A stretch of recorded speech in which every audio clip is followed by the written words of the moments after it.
मैं क्या कह रहा, तुम एक बात पर अडिग नहीं हो। आज तक राहुल गांधी जी ने जो भी बातें कही वो सत्य हुआ। कोरोना काल में बोला था, लेकिन बिहार चुनाव में क्यों महाराष्ट्र बिहार चुनाव में 65 लाख को लोग कौन हैं? वो 65 लाख लोग कौन हैं? और चुनाव आयोग अब तक सोया क्यों था? लोकसभा का चुनाव क्यों करवाया? तो क्या 65 लाख लोगों के जिनके नाम काटे गए, क्या उनके आधार पर जिन जिन लोकसभा क्षेत्रों में उतने वोटर काटे गए तो जीत का मार्जिन क्या था? क्या उन सभी लोकसभा सांसदों की सदस्यता रद्द की जाएगी? क्या उनको बर्खास्त किया जाएगा? फिर से लोकसभा का चुनाव होगा? चूंकि आप देखो, ऐसा जब दिल्ली में चुनाव होता है तब बांग्लादेशी दिल्ली में आ जाता है, झारखंड में होता है झारखंड चला जाता है, महाराष्ट्र में होता है महाराष्ट्र चला जाता है, लेकिन एक भी रोहिंग्याओं पर एफआईआर दर्ज नहीं होती। लेकिन राहुल गांधी को महाराष्ट्र में 40 लाख फर्जी वोट तब तो दिखाई नहीं। राहुल गांधी जी के जूते से एलर्जी है, तुमको राहुल गांधी जी के टी शर्ट से एलर्जी है, राहुल गांधी जी देश के लिए सवाल पूछे तो एलर्जी है। तो पहले राजा महाराजा भांड रखता था, तो मोदी जी के भांड हो क्या कि पत्रकार हो? पूछना अपराध है क्या? एक बात बताओ, लग गई ना आपको? तुमको अपने माँ बाप के वास्ता, तुमको भारत माता की वास्ता, तुम तापिर गांव से सवाल पूछा क्यों नहीं पूछा? आपने राहुल गांधी से पूछा? यार सुब्रमण्यम स्वामी से क्यों नहीं पूछा? वो तुम्हारे कौन लगते हैं? वो तुम्हारे पप्पा की पोल खोल रहे कि वो वीडियो है उनके पास, अमेरिका के पास वो वीडियो है, इसलिए नहीं सवाल पूछते तुम। अरे तुम तो कम से कम रोटी खाते हो कि तुम भी गोबर को च्यवनप्राश समझकर खाते हो? जाओ तापिर गांव का इंटरव्यू लो, जाओ सोनम वांगचुक का लो, जाकर अरुणाचल के लोगों का लो, जाकर लो गलवान के आसपास के इर्द गिर्द लोगों का, कहाँ तक हमारी पेट्रोलिंग होती थी, जाकर सवाल पूछो। तमाम जो मीडिया हाउसेस जो पेपर में प्रकाशित की थी वो खबरें दिखाऊं, फोटो? लेकिन सवाल ये उठ रहा है 40 लाख वोट महाराष्ट्र में अब क्यों दिखाई दे रहे राहुल गांधी को? यार फिर वही बात, तुम लगातार गलती कर रहे थे, काट की बात समझो। तो बिहार चुनाव सुने रहे, चोर हर बार चोर अगर पकड़ा जाता तो फिर वो चोर रहता? तो चुनाव के टाइम पे चोर याद आया? मैं वही बात बता रहा हूँ, अगर नहीं होगा तो कल से मैं सवाल पूछूंगा राहुल गांधी से। अगर तुम्हारी माँ ने दूध पिलाया तो तुम सवाल करो ना कि देवेंद्र फडणवीस के विधानसभा में कितने वोटर बढ़ाए गए। तुम सवाल कह रहे हो ना, ये मीडिया हाउस तमाम जो ये खबरें प्रकाशित की थी जो अखबारों में, तो उन अखबारों को बंद क्यों नहीं कर दिया जाता? बताओ ना, दिखाऊं तुम्हें पेपर, सैटेलाइट फुटेज हैं कि चाइना ने किस तरीके से बंकर बना रहा, चाइना सड़कें बना रहा, चाइना हिंदुस्तान की ज़मीनों का अतिक्रमण किया, 4000 स्क्वायर किलोमीटर।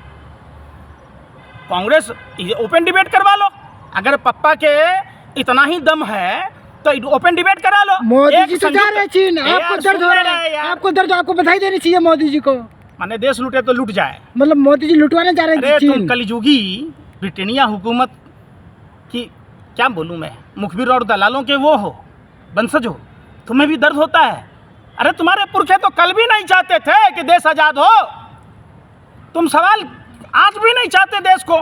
पहले अंग्रेज आए फिजिकल, अब आए डिजिटल। तमाम भारतीय को बरगलाने का कोशिश मत करो। तुम तमाम जितने मीडिया कर्मी हो देश के लिए, अगर देश की आज़ादी की लड़ाई के समय होते तो देश के आज़ाद नहीं होने देते तुम लोग। तुम्हारी ये औकात नहीं है कि जाकर तापिर गांव से इंटरव्यू करो कि तापिर गांव जब लोकतंत्र के मंदिर में बोल रहा था, अंतरात्मा की आवाज़ से बोल रहा था, वो एक सच्चा भारतीय था। लेकिन ये तो साबित हो गया बिहार में, अरे वो भारतीय जनता पार्टी का अरुणाचल का प्रदेश अध्यक्ष था कि नहीं था? सुन नहीं रहा, फिर बच्चा लग गया ना दोबारा, बिल्ली की तरह रास्ता मत काटो। तापिर गांव भारतीय जनता पार्टी का प्रदेश अध्यक्ष था, वहां से सांसद था भारतीय जनता पार्टी का, उसने अंतरात्मा की आवाज़ पर, क्या तापिर गांव गलत था? क्या सुब्रमण्यम स्वामी गलत थे? और आप जो कह रहे हो चुनाव आयोग ईवीएम की बात, सुब्रमण्यम स्वामी, अरुण जेटली, सुषमा स्वराज, तमाम लोगों के पास में तो वहाँ के चीफ, वो जो होता है ना चिप कंट्रोलर बनाने वाली कंपनियों का डाटा था, उनसे बात होती थी। तो अब क्या हो गया भैया? माने तुम करो तो रास लीला, दूसरा करे तो करेक्टर ढीला, वो वाली बात है। लेकिन बिहार में कोई भी शिकायत नहीं दर्ज करा पाया। कौन? बिहार के अंदर अभी भी कहाँ शिकायत दर्ज होती है? कहाँ थे शिकायत? दिल्ली में कितने पॉकेटमारी होती है? दिल्ली एफआईआर दर्ज होती है? नहीं, फर्जी वोटरों का मामला चल रहा है, चोरी का मामला। गिरिराज सिंह का रिश्तेदार पोल खोल दिया। अरे बेशर्मो, सत्ता के दलालों, हफ्सियों, उनके घर में मृत लोगों के नाम थे, तुमको नहीं दिखा? अरे गिरिराज सिंह तो बड़ा नेता है ना बीजेपी का वहाँ। तुमको दिख रहा है कि दिलीप जायसवाल किस तरीके से सिख कम्युनिटी के कॉलेज को एक मामूली सा क्लर्क कब्जा कर लेता है? वो तुम्हें कभी दिखता है? कभी अपने चैनल पर दिखा दोगे दिलीप जायसवाल के खिलाफ दिखाते हुए? कभी तुमने जीवेश मिश्रा के बारे में, जो बातों का सौदागर, जो लोगों को अपने फायदे के लिए नकली दवाई बनाकर मौत परोस रहा था, कभी उस पर इंटरव्यू किए हो? नहीं, कभी किए हो? तो बिहार में अच्छा नहीं हो रहा, बंगाल में अच्छा नहीं हो रहा, तुम्हें क्या दिखती है? कभी स्नेहा कुशवाहा के बारे में उसका यार सुने रहे, जहाँ अरे कोई भी अरे वो बात कहाँ हकलाओ मत तोतले, मतलब ये कितना पैसा खा रखा है? अरे आपने कितना तुम्हारी खा रखा आवाज है? नहीं निकल रही। जहाँ अरे बेशर्मो, मैम कह रहे जीवेश मिश्रा नकली दवाई, लोकसभा में यार सुन नहीं रहा, अरे सुन नहीं रहा बेशरम, तुम जैसे पत्रकारों की दवाई श्रीलंका की तरह होनी चाहिए। जीवेश मिश्रा पर एक भी वीडियो तुम्हारे चैनल पर है? किसी चैनल ने दिखाया है? खुलेआम मौत बांट रहा है वो, कभी बात होती है? बताओ ना, वो प्रधानमंत्री के बगल में बैठा होता है। तो राहुल गांधी के बगल में है। अगर वो कांग्रेस का नेता होता, कांग्रेस का विधायक होता, और किस मुंह से बात करते हो? जितने भ्रष्टाचारी हैं वो सारे भाजपा के शागिर्द हैं। अब बात काहे नहीं करते हो शुभेंदु अधिकारी पर? अब बात क्यों नहीं करते हो हेमंत बिस्वा शर्मा पर? अदालत पे भरोसा है आपको?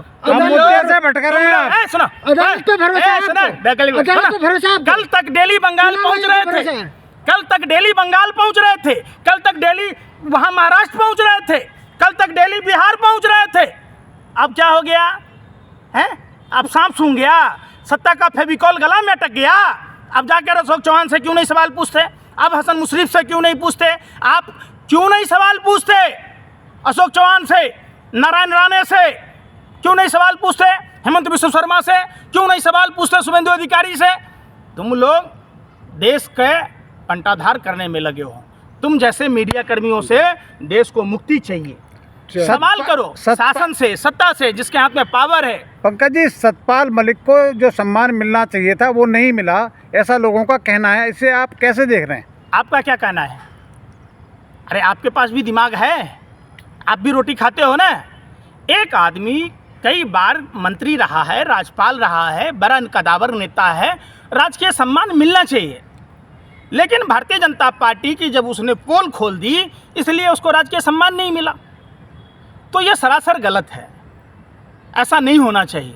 कोई फर्क पड़ेगा क्या जाटलैंड पर?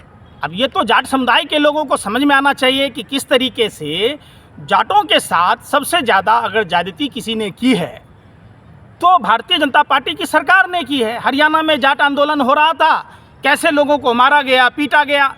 जाट समुदाय के लोग जो बहुतायत किसान परिवार से आते हैं, कैसे उनकी लागत बढ़ाई गई, एमएसपी नहीं दिया गया।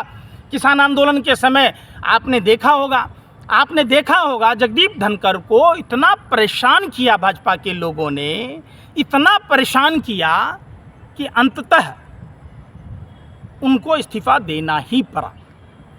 तो ये तो जाटों का क्या पूरे देश का अपमान है। तो निश्चित तौर पर जाट समुदाय के लोगों को जयंत चौधरी भी जाट समाज से आते हैं वैसे। चौधरी चरण सिंह जी के बारे में क्या कहता था भाजपा आरएसएस के लोग, कुछ ये भी पता है? अरे तुम जैसे दो कौड़ी के लोग दो पैसचंद चांदी के सिक्कों के लिए अपमान को सम्मान समझते हो? छी, ये पूछता है भारत, और तुम जैसे पत्रकारों पर थूकता है भारत।